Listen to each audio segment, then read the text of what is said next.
Assalamualaikum warahmatullahi wabarakatuh. Saya Lestia Izati dengan NIM 210303034. Saya ingin mereview pelajaran yang telah saya dapat dari pelajaran praktek ibadah dengan Bapak Zainuddin.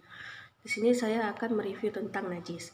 Secara bahasa, najis adalah sesuatu yang dapat dipandang jijik, sedangkan secara istilah, najis adalah selain kotor dan menjijikkan, ia menyebabkan salat tidak sah selama tidak ada sebab yang meringankannya.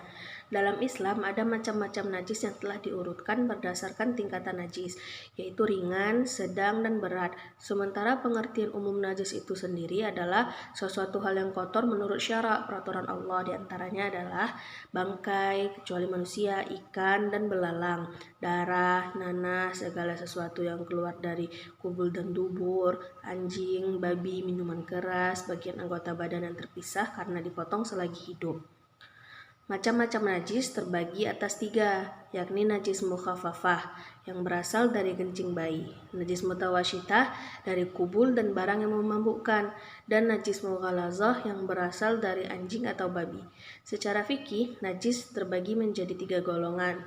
Yang pertama, najis mukafafah. Najis mukafafah adalah najis dari air kencingnya bayi laki-laki yang belum berumur 2 tahun, serta belum pernah memakan sesuatu apapun kecuali air susu ibunya. Yang kedua adalah najis mutawasitah, sedang.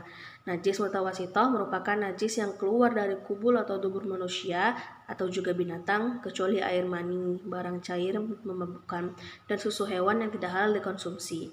Yang ketiga ada najis mughalazah. Mughalazah adalah najis dengan tingkatan yang berat. Najis berat adalah suatu benda yang kenajisannya ditetapkan dalil yang pasti. Contoh yang termasuk dari najis mughalazah yaitu dari anjing dan babi, termasuk kotoran dan air liurnya.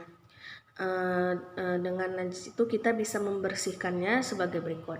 Membersihkan najis mukafafah itu sesuatu hal yang terkena najis mukafafah, yaitu kotoran kencing bayi yang belum 2 tahun serta masih minum ASI dapat dibersihkan dengan percikan air. Maksud percikan air ini adalah air yang mengalir mengenai seluruh tempat yang terkena najis, dan airnya harus lebih banyak dari najis atau air kencing tersebut.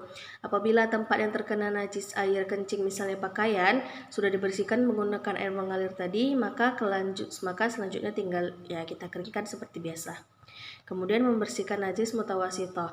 Membersihkan najis mutawasitoh dapat dibersihkan terlebih dahulu najis ainiyahnya dengan cara 3 kali cucian, kemudian disirami lebih banyak. Untuk najis hukmiyah, cara menghilangkannya cukup dengan air mengalir saja yang jumlahnya melebihi najis itu.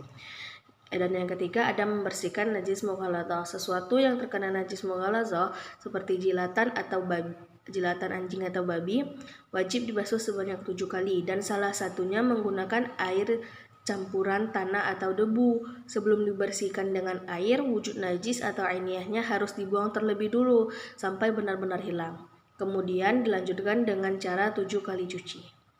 Baik, sekian dari saya. Assalamualaikum warahmatullahi wabarakatuh.